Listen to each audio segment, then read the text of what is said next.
हाँ जी, हाँ जी, हाँ जी, दोस्तों सुस्वागतम आज की अपने सेशन के अंदर, आज की अपनी कक्षा के अंदर। तो अब मुझे आशा है कि आप लोगों को पूरा रिग्रेट फ़ील होना शुरू हो चुका होगा कि क्यों हमने ये सीए कोर्स चुना? क्या हमारे जीवन में इतने बुरे दिन आ चुके थे? क्या जीवन में कोई दूसरा ऑप्शन नहीं बचा था? सॉरी, मैं क्या मोटिवेट करने आता हूँ, गलती से डिमोटिवेट कर देता हूँ। तो चलो, वो सिले छोड़ो। अब आज अपन डिस्कस करने वाले जो अपने एग्ज़ाम आने वाले हैं, उसके 4 टू 5 मंथ की डिटेल स्ट्रेटेजी, सब कुछ चीज़ें बिल्कुल डिटेल के अंदर डिस्कस होगी। सब कुछ कि एग्जैक्टली अब आपको 4 टू 5 मंथ में क्या करना है, डे वाइज मैं आपको बताऊंगा कि आपको कब क्या करना है। सारी सब्जेक्ट के लिए जो टाइम टेबल है, एज वेल एज जो भी आपके इंपॉर्टेंट टॉपिक है हर सब्जेक्ट के, वो हर सब्जेक्ट के इंपॉर्टेंट टॉपिक्स भी मैं आपको बताऊंगा। टाइम टेबल, इंपॉर्टेंट टॉपिक कैसे पढ़ना चाहिए, क्या करना चाहिए, सब कुछ चीजें डिटेल में। तो वीडियो शायद थोड़ी सी लंबी हो जाए, बट पूरी यूजफुल रहेगी। मैं कोशिश करूंगा नीचे आपको टाइमलाइन दे दूंगा, ठीक है। और अब मैं थोड़ा जल्दी जल्दी बोलूंगा क्योंकि टाइम वेस्ट नहीं करना चाहता मैं तुम्हारा, तो मैं थोड़ा थोड़ा सा जल्दी जल्दी बोलूंगा, ठीक है ना। आ जाओ। तो इसके अंदर सबसे पहले क्या है सर, बेस्ट। अब मैं थोड़ा जल्दी बोलूंगा, है ना, कोई उस पर मत आना कि इतना जल्दी जल्दी क्यों बोल रहे हैं सर। ऊपर एक यूट्यूब पे ऑप्शन आता है स्पीड कम करने का, वो कर लेना। सुनो, टाइम वेस्ट नहीं करना मुझे तुम्हारा, इस वजह से आओ ना। सुनो, सबसे पहले तो भाई बेस्ट स्ट्रेटेजी ये होगी कि सबसे पहले तुम तुम्हारा एक दिन डिवोट करो, टाइम टेबल बनाओ। ओ, टाइम टेबल मैं दूंगा, मैं तुमको नीचे टाइम टेबल भी दूंगा, बोथ ग्रुप के लिए, सिंगल ग्रुप के लिए, सेकंड ग्रुप कोई दे रहा है, सबके लिए मैं टाइम टेबल दूंगा। पर मेरा टाइम टेबल एक आइडियल टाइम टेबल होगा कि उन जनरल स्टूडेंट को ये टाइम टेबल फॉलो करना चाहिए। पर हर स्टूडेंट को उस टाइम टेबल को थोड़ा मॉडिफाई करके खुद की तरह बनाना पड़ेगा ना। तो सबसे पहले आपको एक फुल डे देके आप केवल टाइम टेबल बनाओ कि आपको कब तक क्लासेस खत्म करनी है। जो आई होप क्लासेस खत्म हो गई होगी, एक आधी सब्जेक्ट बची होगी। तो आपको कब तक क्लासेस खत्म करनी है। आइडियल होता है कि सर 31 दिसंबर तक, अगर आपका मे अटेम्प्ट है तो 31 दिसंबर या मैक्सिमम जनवरी तक क्लासेस खत्म हो जाए। बस एक क्लास कोई डीटीआईडीटी की चल रही है तो चलेगा, ठीक है। तो एक टाइम टेबल बनाओ, वरना एंड में आपको पता ही नहीं पड़ता कि भाई हवा में रह जाते हो कि ये सब्जेक्ट मेरी बच गई, ये सब्जेक्ट का रिवीजन पेंडिंग है, इस सब्जेक्ट में ज़्यादा टाइम डिवोट कर दिया, इसमें कितना कम टाइम डिवोट करा, तो आप हवा में ही रह जाओगे एंड में। तो अगर ऑडिटर भी ऑडिट करने के पहले प्लानिंग करता है यार, सिंपल सी बात है, तो तुमको टाइम टेबल बनाना पड़ेगा। मैंने भी मेरे एग्जाम टाइम पे टाइम टेबल बनाया था, और भाई मेरी भी रैंक आई थी, मेरे दोस्तों की भी रैंक आई थी, हमने टाइम टेबल बनाया था एक सिंसियरली, ठीक है। अभी मैं बताऊंगा कैसे बनाना है पूरा पूरा। और साथ में एक चीज तुमको ध्यान रखना, मैं नीचे वापस शायद नहीं बताऊं, हर सब्जेक्ट का एटलीस्ट 1 से 2 एमटीपी तो आपको देने ही देने। एमटीपी मतलब मॉक टेस्ट पेपर है, वो चाहे आईसीआई के हो, किसी भी इंस्टीट्यूट के हो, जो भी हो, जो भी हो, आपको सिंसियरली देने ही देने हैं। जो भी हो, आप चाहो तो परचेस करो, नहीं इच्छा हो तो आप फ्री के जो आईसीआई के खुद से घर पे बैठे बैठे दे दो, पर देने ही देने। जैसे फुल सिलेबस कंप्लीट हुआ, वो फुल सिलेबस टेस्ट आपको देना ही देना है। एमटीपी बहुत हेल्प करती है, मेरी रैंक आने की सबसे बड़ा रीजन मैं तो बोल रहा हूँ एमटीपी था। कोई सा भी मॉक टेस्ट पेपर दो, क्योंकि जो गलतियां मैं एग्जाम में करने वाला था ना, वो गलती मैं पहले ही मॉक टेस्ट में कर चुका था, तो वो गलती मैं एग्जाम में नहीं करके आया।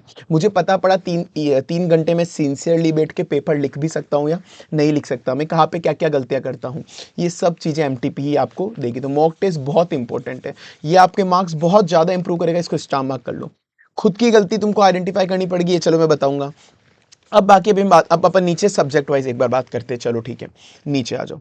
तो सबसे फर्स्ट आपको क्या करना है सर, सबसे पहले आप जब प्रिपरेशन लीव पे जा रहे हो ना, मतलब अब आपको एग्जाम की प्रिपरेशन करनी है, सारे की सारी चीज़ों को, जो भी आपके कंटेंट है ना, मतलब जो भी बुक रेफर कर रहे हो, whatever content you are referring, सबको पहले एक बार अक्यूमुलेट करो एंड समराइज करो, एंड सबको समराइज करो कि भाई ये सारी एफआर की बुक से, ये सारी ऑडिट की बुक से, ये सारी एएफएम की बुक से, ये सब मुझे पढ़ना है, यही बुक से, अब इसके अलावा मुझे और कुछ भी नहीं पढ़ना। वरना लोगों को पता ही नहीं है, एक चीज इधर से पढ़ रहे, एक चीज इधर से पढ़ रहे, एक चीज इधर से पढ़ रहे, कुछ नहीं पता। हो सकता है आप अलग अलग तरह से पढ़ रहे हो, क्या करो उनको एक जगह प्रॉपर समराइज कर दो कि ये वाला चैप्टर इस बुक से, ये वाला इस बुक से, ये इस बुक से, या फिर पेज फाड़ो। हाँ, इस बुक के इतने पेज फाड़ो, इस बुक के पेज फाड़ो, इस बुक के पेज फाड़ो, और कंपाइल करा दो, उनको कंपाइलेशन करा दो कि फाइनल एग्जाम टाइम पे तुमको अलग अलग चीजें अलग अलग जगह रेफर करने की जरूरत नहीं होनी चाहिए। फाइनल चीजें एक बार कंटेंट समराइज कर लो कि हाँ भाई ये सारी बुक्स है, ये सब मुझे पढ़ना है, इनमें ये अमेंडमेंट आए हैं, मुझे ये अमेंडमेंट देखने हैं, ये एमटीपी आरटीपी है, ये एमटीपी आरटीपी है जो मेरी मेरी बुक्स में कवर नहीं है, मतलब जो तुम जो बुक रेफर कर रहे हो, क्योंकि वो बुक थोड़ी पुरानी बुक होगी, तो ये एमटीपी आरटीपी तुमको एक्स्ट्रा करनी है इस बुक्स के अलावा। सारा कंटेंट पहले समराइज कर लो कि हाँ भाई ये बुक्स वगैरह करनी है, ये एमटीपी आरटीपी, ये अमेंडमेंट करने, फर्स्ट चीज आप पहले ये कर लेना, ठीक है। अब नीचे में कुछ एफएक्यूज भी है, बच्चों के डाउट भी है, सर रात को पढ़ना चाहिए, सुबह पढ़ना चाहिए, एक दिन में कितनी सब्जेक्ट करनी चाहिए, सबका मैं जवाब दूंगा। नीचे तो आओ यार, अभी बात तो करो। अब सबसे पहले मैंने बोला कि एक बार बुक वगैरह सब समराइज होगी कि ये कंटेंट पढ़ना है, उसके बाद आओ अब तुम बोथ ग्रुप का तुम्हारा टाइम टेबल क्या होना चाहिए। 3 फुल रिवीजन करने प्लस 1 स्मार्ट रिवीजन करना है। बोथ ग्रुप का आइडियल ये होता है, 3 फुल रिवीजन और 1 स्मार्ट रिवीजन। बात करता हूं मैं क्या होता है। सबसे पहले तो ये मैंने टाइम टेबल दिया, ये पीडीएफ में नीचे आपको लिंक अटैच कर दूंगा या फ्री में टेलीग्राम चैनल पे भी डला दूंगा। नीचे लिंक अटैच में मिल जाएगा, टेलीग्राम चैनल पे मिल जाएगी, पीडीएफ में दे दूंगा, वरना आप चाहो तो स्क्रीनशॉट ले लो, जो भी आपको सही लगे। ये F R F M D T I D T audit, इस सीक्वेंस में आपको पढ़ाई करनी है, इस सीक्वेंस में आपको पढ़ाई करनी है। ऑडिट लास्ट लेने का मतलब क्या है सर? ऑडिट क्योंकि आप जब भी पढ़ोगे थोड़ा भूल जाओगे, तो इसको थोड़ा लास्ट में ही पढ़ो, ठीक है। और एफ आर एफ एम बाकी जो ये लाइन वाइज सीक्वेंस वाइज है, जो आपका एग्जाम होगा, एग्जाम भी पहले एफ आर का होगा फिर एफ एम का होगा, ऑडिट बाद में लिया मैंने बस, फिर डी टी फिर आई डी टी, तो इस सीक्वेंस के अंदर होगा। तो एग्जाम टाइम पे भी तुम इसी सीक्वेंस में पढ़ोगे, रिवीजन भी इसी सीक्वेंस में होगा, तो दिमाग कहीं ना कहीं मेंटली प्रिपेयर होगा कि हाँ भाई ये बंदा एफआर के बाद एफएम पढ़ेगा, एफआर के बाद डीटी पढ़ेगा। ये होती है, ये साइंटिफिक चीज है, दिमाग में इंपैक्ट करता है, ठीक है। फर्स्ट रिवीजन में आपको कितने दिन देने? 13 दिन इसमें देने, एफएम में 9 दिन देने, डीटी में 8 दिन देने, आईडीटी में 8 दिन देने, ऑडिट में 10 दिन लेने। तो फर्स्ट रिवीजन आपका 48 डेज में कंप्लीट हो जाना चाहिए। आई एम अज्यूमिंग कि आप जो पढ़ाई शुरू करोगे वो प्रॉपर 1 जनवरी 2026 से शुरू करोगे, ऐसा करो। तो 1 जनवरी 2026 से भी अगर आप पढ़ाई शुरू कर, यहाँ पे मैंने गलती है 24 लिख दिया, ठीक है, उसको इग्नोर कर देना। 1 जनवरी 2026 से भी अगर आप पढ़ाई शुरू कर रहे हो, 48 दिन मतलब 18 फेब तक आपका फर्स्ट रिवीजन हो जाना चाहिए। सेकंड रिवीजन में वापस आपको इतने इतने दिन लगेंगे, सेकंड रिवीजन 20 मार्च तक हो जाएगा। थर्ड रिवीजन में वहां पे इतने इतने दिन लगेंगे और 15 अप्रैल तक आपका ये रिवीजन हो जाएगा, ठीक है। अब इसमें एक चीज मैंने मिस करी है, जो आपको आईबीएस सब्जेक्ट देना है। आईबीएस के लिए आपको लो और एससीएमपी पढ़नी पड़ेगी, और आईबीएस की कुछ चीजें अगर आपको आईबीएस में केस स्टडी ज्यादा सॉल्व करनी है क्या? नहीं, ज्यादा केस स्टडी सॉल्व नहीं करनी।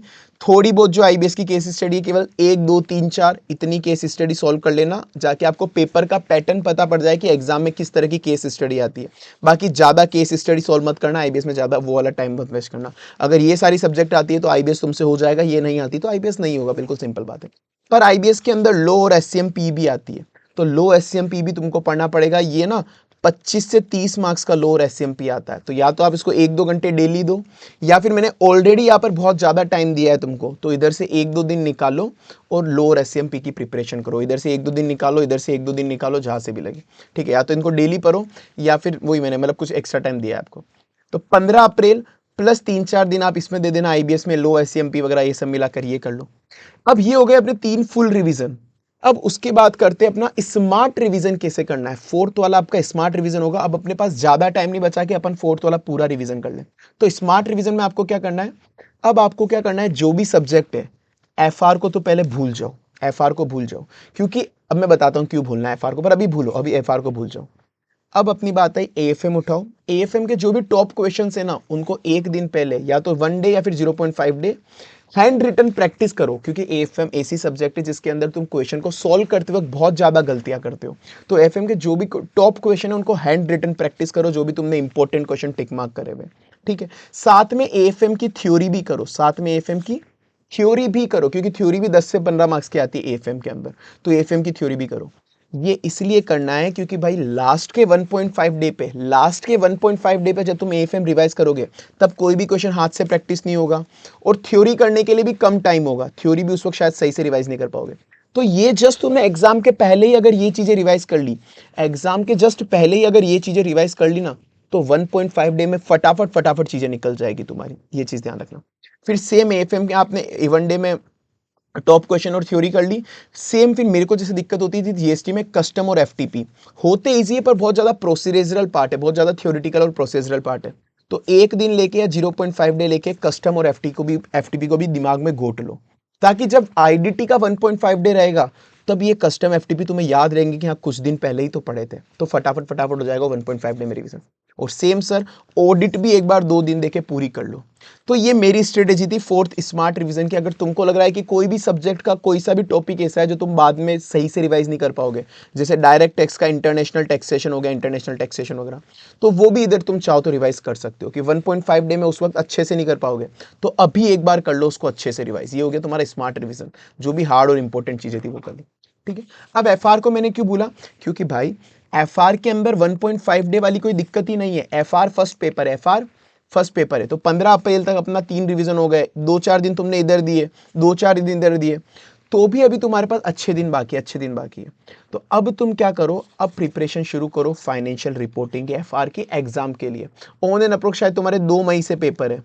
तो भाई तुम कम से कम 7 डेज एफआर को दे दो, कम से कम 6 से 7 दिन तुम एफआर को दे दो, और एफआर को डट के अच्छे से जमकर पढ़ाई करो। तो इवन अगर तुम एफआर थोड़ी बहुत भूल गए तो भी कोई बात नहीं, 6-7 दिन तुम्हारे पास अच्छे से रिवाइज कर सकते हो।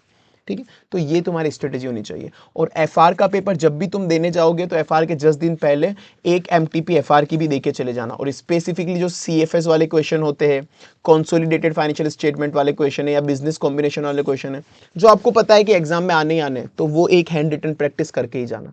ठीक है, एफआर में आपको अच्छा खासा टाइम है। ये आपकी एक ओवरऑल स्ट्रेटेजी होनी चाहिए। मैंने वैसे ही यहाँ पे ना थोड़ा ज़्यादा टाइम दिया है। अब ये देखो, ये मेरा एक स्पेसिफिक टाइम टेबल, ये हर स्टूडेंट के लिए थोड़ा थोड़ा अलग हो सकता है किसी की एफआर वीक हो सकता है, किसी की एफएम वीक हो, तो थोड़ा बहुत तुम चेंज कर लेना। ठीक है ना। और मैंने भाई 4-5 दिन इसमें पहले स्पेयर डाले कि कोई फेस्टिवल अगर तुम मनाओ तो, ठीक है ना, वो चीज़ें देख। ये हुआ अपना बोथ ग्रुप जो प्रिपेयर कर रहा है उसका टाइम टेबल। सेम जो फर्स्ट ग्रुप प्रिपेयर कर रहा है उसको ये स्ट्रेटेजी होनी चाहिए। अब इसका स्क्रीनशॉट ले लो। मैंने पूरा एक्सप्लेन कर दिया ना कैसे आपको टाइम टेबल समझना है। अब वैसे ही आपका ये 5th रिवीजन है, यहाँ पर 5th रिवीजन कर लेना। ठीक है, अब ये वही है कि अब आपको कैसे प्रिपेयर करना है फर्स्ट ग्रुप, ये वाला चीज़ अगर जिसने नहीं देखा एक बार ऊपर वाली वीडियो देख, मतलब ऊपर अगर कोई डायरेक्ट फर्स्ट ग्रुप पे आ गया है, मैंने नीचे टाइमलाइन डाल रहा हूँ, तो वो एक बार बोथ ग्रुप वाली वीडियो देख लेना कि बोथ ग्रुप का टाइम टेबल मैंने एक्सप्लेन करा। उस तरह से तुमको फर्स्ट ग्रुप की प्रिपरेशन करनी है कि भाई 3 फरवरी तक आपका फर्स्ट रिवीजन हो जाना चाहिए, 2 फरवरी तक 1 मार्च तक सेकंड रिवीजन, 26 मार्च तक थर्ड रिवीजन, 20 अप्रैल तक फोर्थ रिवीजन, फिर आपको 5th करना है smart revision rather than full revision. ये मैंने आपको ऊपर समझा दिया था, ये स्मार्ट रिवीजन कैसे करना। ठीक है, फिर सेम सेकंड ग्रुप की जो प्रिपरेशन करना है उसके लिए भी वापस 4 रिवीजन प्लस 1 स्मार्ट रिवीजन, ये आप करना है। डीटी, आईडीटी, आईबीएस में आपको लो एससीएमपी पढ़नी है, और फर्स्ट ग्रुप की सब्जेक्ट भी करनी है, क्योंकि आप केवल ग्रुप 2 दे रहे हो तो फर्स्ट ग्रुप की सब्जेक्ट भी थोड़ी बहुत तो आपको करनी पड़ेगी। तो ये टाइम आपको उसमें भी देना है उस हिसाब से। फिर 5th रिवीजन आपका क्या होगा, स्मार्ट रिवीजन वापस से। तो ये वापस से 5th रिवीजन स्मार्ट रिवीजन होगा, फुल रिवीजन नहीं होगा। ठीक है ना, तो ये आप देख लेना। ये मैंने ऊपर एक्सप्लेन कर दिया स्मार्ट रिवीजन कैसे करना है। जो इसने डायरेक्ट टाइमलाइन से सेकंड ग्रुप की अगर वीडियो देख रहा है, मतलब सेकंड ग्रुप पे पहुंच गया, तो एक बार बोथ ग्रुप वाला देख लेना, वहाँ पे मैंने एक्सप्लेन करा है कि स्मार्ट रिवीजन कैसे करना। ठीक है, ये अब ये हो गया। अब सर अपन बात करते हैं आपकी पढ़ाई की स्ट्रेटेजी क्या होनी चाहिए। मैं थोड़ा जल्दी बता देता हूँ पढ़ाई की स्ट्रेटेजी क्या होनी चाहिए, कि आपको लगभग चीजें कैसे पढ़नी है, अप्रोच क्या होनी चाहिए, और साथ में इंपॉर्टेंट टॉपिक क्या है हर सब्जेक्ट के, एक बार उसकी बात कर लेते हैं। चलो आजा शुरू करते हैं। तो देखो, पहले उसके पहले मैं एक और बार बता दूं कि हमारे पीडब्ल्यू के यूट्यूब चैनल पे आपको ऑलरेडी बहुत सारे फ्री फास्ट ट्रैक बैच मिल जाएंगे, इंक्लूडिंग ऑडिट। आपको फ्री फास्ट ट्रैक बैच मिल जाएगा, जिस भी चैप्टर में दिक्कत हो आप फ्री फास्ट ट्रैक बैच पढ़ सकते हो, प्रोवाइडेड आपने एक बार पढ़ाई करी हुई है। तो फ्री फास्ट ट्रैक बैच आपको फ्री के अंदर अवेलेबल है, यूट्यूब की प्लेलिस्ट आप देख सकते हो। Free fast track batch audit का भी अवेलेबल है। ठीक है, जिसके अंदर मैंने बहुत अच्छे से पूरा काम कराया है, मतलब पूरा का पूरा सिलेबस एक्सप्लेन करा, इंक्लूडिंग क्वेश्चन याद भी कराया, समझाया भी है। किसी को भी कोई चैप्टर में दिक्कत हो तो आप फ्री फास्ट ट्रैक बैच जाके देख सकते हो। ठीक है ना, तो फ्री फास्ट ट्रैक बैच आपको यूट्यूब पे प्लेलिस्ट हम देख लोगे, आप प्लेलिस्ट मिल जाएगी हर subject wise free fast track batch की, वो देख सकते हो। अब सर एफआर एफएम और जो भी प्रैक्टिकल सब्जेक्ट है, ऑडिट हो गया, मतलब डीटी आईडीटी भी हो गया, वो भी उसमें आपको रखना क्या है। देखो सिंपल सा, आपको क्या करना है, आपको मेनली आईसीआई क्वेश्चन पे ध्यान रखना है। आईसीआई क्वेश्चन के अलावा और कहीं पे भी नहीं। जो भी क्वेश्चन बैंक हो उसमें बस ध्यान रखना कि भाई आईसीआई क्वेश्चन सारे कवर हो, वो आपको ध्यान रखना है। ठीक है ना, और बाकी मतलब आपको कोई गुड क्वेश्चन बैंक आपको होनी चाहिए जो आईसीआई के हिसाब से हो, आईसीआई के सारे क्वेश्चन होने चाहिए और आईसीआई के हिसाब से उसका सॉल्यूशन होना चाहिए। साथ में कॉन्सेप्ट रजिस्टर आपका होगा, कॉन्सेप्ट रजिस्टर आपका होगा। तो सिंपल चीजें, पता है मैं क्या करता था, मैं जब भी क्वेश्चन सॉल्व करता था, पहली चीज तो आपको करना है कि जब भी क्वेश्चन सॉल्व करो, अभी कि लेट से आप सीएफएस का क्वेश्चन सॉल्व करो, सीएफएस चैप्टर्स, ये मैं सारी सब्जेक्ट के लिए बता रहा हूँ, सीएफएस का आप चैप्टर सॉल्व कर रहे हो। आप जैसे जैसे रिवीजन करोगे ना, आपको अपना क्वेश्चन फिल्ट्रेशन शुरू कर देना है कि अगर आप आज क्वेश्चन कर रहे हो सीएफएस के अंदर लेट से 80 क्वेश्चन है, तो फर्स्ट रिवीजन में आपने 80 करे, पर उसमें आपने क्रॉस मार देने कि भाई ये क्वेश्चन मेरे को अगली बार नहीं करना, फिल्टर कर लेना कि ये इजी क्वेश्चन है या रिपीटेड क्वेश्चन है। फिर आप अगली बार 50 क्वेश्चन करोगे, फिर हो सकता है अगली बार 40 करो, हो सकता है अगली बार 30 क्वेश्चन करोगे। तो वो क्वेश्चन फिल्ट्रेशन पहले शुरू कर देना। और कभी कभार क्या होता है, सीएफएस के लेट से 2 क्वेश्चन है, सेम तरह के 2 क्वेश्चन है, सेम टू सेम तरह के, ये बाकी सारी सब्जेक्ट का मैं बोल रहा हूं, डीटी हो, टोटल इनकम का क्वेश्चन, सीएफएस हो या कुछ भी, सेम टू सेम 2-3 तरह के क्वेश्चन होते हैं। होता क्या है, इस क्वेश्चन में केवल एक पॉइंट नया होता है, इस क्वेश्चन में भी केवल एक पॉइंट नया है, इस क्वेश्चन में केवल 2 पॉइंट नया है, बाकी पूरा का पूरा सेम क्वेश्चन है। तो मैं क्या करता था, इस क्वेश्चन पे क्रॉस मार देता था, मुझे नहीं करना, इस पे भी क्रॉस मारता, मुझे नहीं करना, पर बस मैं इतना करता था कि इसके ऊपर मैं हिंदी में लिख देता था, इसके ऊपर मैं हिंदी में लिख देता था कि भाई इस क्वेश्चन के अंदर ये वाला न्यू पॉइंट है, ये वाला न्यू पॉइंट है, थोड़ा सा ट्रिकी पॉइंट है। तो इस वाले एडजस्टमेंट को आपको कैसे सॉल्व करना है, इस वाले एडजस्टमेंट को आपको कैसे सॉल्व करना है, मैं उसी क्वेश्चन के ऊपर लिख देता था। तो एग्जाम टाइम पे मुझे वापस से पूरा क्वेश्चन नहीं करना, केवल वो वाला एडजस्टमेंट देखना है, केवल वो एडजस्टमेंट देखना है, तो कि मेरे एडजस्टमेंट मार्क हो जाते, मेरे एडजस्टमेंट मार्क हो जाते थे कि केवल यही एडजस्टमेंट ही मुझे करने, बाकी पूरा का पूरा क्वेश्चन थोड़ी ना हर बार कर पाऊंगा मैं। ऐसे आप कर सकते हो। साथ में वो चीज मैं मेरे कॉन्सेप्ट रजिस्टर में भी लिख लेता था, मिस्टेक रजिस्टर में लिख देता था कि कहीं पे भी मैं बार बार गलती कर रहा हूँ, या फिर क्वेश्चन सॉल्व करने का मेथड क्या है, मैं तो हिंदी में लिख देता था, पूरा हिंदी में, कि भाई इस तरह का क्वेश्चन आएगा तो मुझे ऐसे सॉल्व करना है, इस तरह का क्वेश्चन आएगा तो ऐसे सॉल्व करना है, मैं उस हिसाब से लिख देता था। तो भाई आप फर्स्ट डे से ही आप ऐसे प्रिपेयर करना कि आप 1.5 डे में कैसे रिवाइज करोगे जल्दी जल्दी, वो पता रहे। एग्जाम में जब भी तुमको सॉल्यूशन लिखना है तो प्रेजेंटेशन एग्जैक्टली वर्किंग नोट और आईसीआई के सॉल्यूशन मेथड के हिसाब से ही करना है। जो भी वर्किंग नोट आईसीआई बना रहा है वो वर्किंग नोट तुम्हें बनाना है। अगर तुमने वर्किंग नोट नहीं बनाए तुम्हारे मार्क्स कट होंगे, ध्यान रखना ये चीज।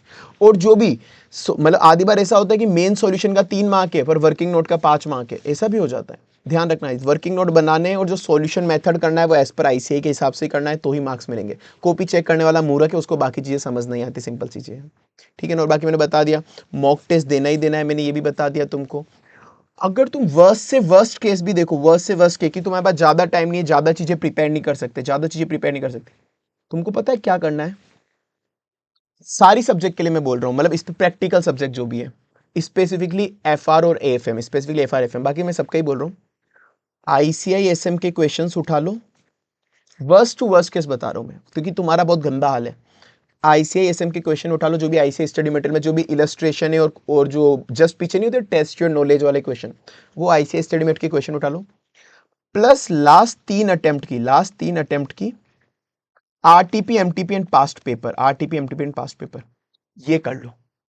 मैं वर्स्ट टू वर्स्ट केस बता रहा हूं, तुम्हारा कितना भी गंदा हाल हो, तुम्हारे बेसिक बेसिक कॉन्सेप्ट क्लियर है, केवल ज्यादा क्वेश्चन भी तुमने नहीं करे, एक काम करो आईसीआई स्टडी मटेरियल के सारे क्वेश्चन कर लो इंक्लूडिंग इलस्ट्रेशंस, और लास्ट 3 अटेम्प्ट के आरटीपी एमटीपी पास पेपर कर लो।